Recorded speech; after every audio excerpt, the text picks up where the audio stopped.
Hey, what's up everybody? I've been playing leverless controller exclusively for almost 1 year now, and I want to go over what I think are the top 5 mistakes people new to leverless controllers make when they start learning. Let's get right into it with mistake number 1. Learning too many shortcuts. Shortcuts are incredibly helpful and can help you get the most out of your leverless controller. But finding, learning, and practicing enough to pull them off consistently in a match takes a lot of time and effort. Time and effort that I believe is better spent learning the basics on how to use a controller in the beginning. Focusing on shortcuts starting from day one can add a lot of frustration and make learning leverless feel like work. In my opinion, new players don't need to learn shortcuts right from the start. Instead, learn how to do your basic motions without shortcuts. Here's what I think you should learn first. Quarter circle forward Hadoken motions, quarter circle back Tatsumaki motions, Shoryuken motions, half circle back motions, and half circle forward motions. Each time you start up the game, practice doing each motion 10 times in a row perfectly before you start to play online matches against opponents. Not practicing inputs from both stand and crouch. I think a lot of new players are surprised by how different it feels to do basic motions from a crouch guard compared to standing. This is especially true for quarter circle back and DP motions. Be sure to spend time practicing your basic special inputs from crouch even more than from standing to reduce input errors in a match. Playing too many games at once. This is more of an issue for players who like to use input shortcuts. One major downside to shortcuts is that they usually don't work exactly the same across different fighting games. This can cause a lot of issues for people who play more than one fighting game. Learning the basic inputs first is not only helpful for learning leverless quickly, but it reduces the amount of memorization needed to play more than one game.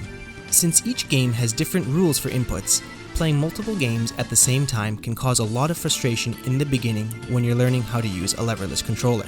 I suggest on focusing learning leverless using one game exclusively before you start to play different games. Here's a quick example. In Street Fighter 6, you can input a Shoryuken command by holding forward, then tapping and releasing down and pushing attack. But this shortcut won't work in Guilty Gear Strive, KOF, or Tekken for things like Electric Wind Godfist. If you must play more than one game at the same time, I highly recommend forgetting about shortcuts and just inputting special commands the standard way. Doing standard inputs will allow you to get the correct command every time, no matter which game you play. Then, once you get used to using a leverless controller, you can start adding input shortcuts into your game step by step. Not training your ring finger. In case you didn't know, your middle finger and ring finger share the same tendon in your hand. If you don't believe me, try this. Open up your hand and try to curl your middle finger without moving your ring finger. It's impossible. This is a major reason why the 2-player side is more difficult than the 1-player side for most people. You'll have to actively practice the 2-player side, and more specifically, any actions that use your ring finger to fix this and to prevent you from experiencing fatigue in your ring finger during your play sessions. For me personally, I go to the gym about 5 to 6 days a week and can deadlift 405 pounds for reps without straps, so I never had to do any strengthening techniques for my hand. But if you're a person who doesn't do any heavy weight training or play an instrument, such as guitar or piano, you might find hand strengthening exercises beneficial. I think doing basic motions over and over again on the 2-player side while you do something like watch a movie is more than enough practice. But I know some of my friends have had great experiences using a finger training device made for guitarists, such as this one by Diadario. You can pick one up for about $30 on Amazon, so you might want to pick one of these up if you're really struggling with the 2-player side or if you experience ring finger fatigue. Expecting results too quickly and getting frustrated. This one is last on the list, but it's far from being the least important. I think there's a common misconception that leverless controllers are the best controller and are just flat out better than arcade sticks or even standard console controllers. While leverless controllers have a lot of benefits once you've mastered them, I don't think enough people talk about the steep learning curve in the beginning.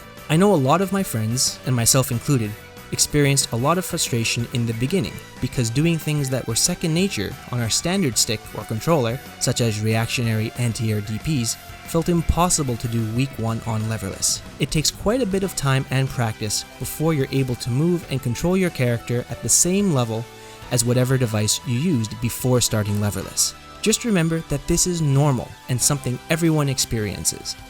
I recommend focusing on casual matches or room matches as opposed to rank matches when you first start learning leverless. This way, you can play long sets and focus on getting clean inputs on your controller without the fear of losing rank points. And, most importantly, don't compare yourself to other players. We all learn at different speeds. There's no shame in taking a month or two to learn leverless. Just enjoy the journey and the learning process and try to have fun with it. Don't let making mistakes or being a slow learner detract from the fun of learning a new controller. After enough practice, one day everything will just click and you'll be able to move and control your character the way you want. Don't give up and keep practicing and you'll master leverless sooner than you think. That's all for today's video. Let me know in the comments section if you think there's anything I missed. Also, I'd love to hear about your personal experiences learning leverless. If you found this video helpful, please leave a like and subscribe as it helps me create more content in the future. And thank you so much for watching. Until next time, take care.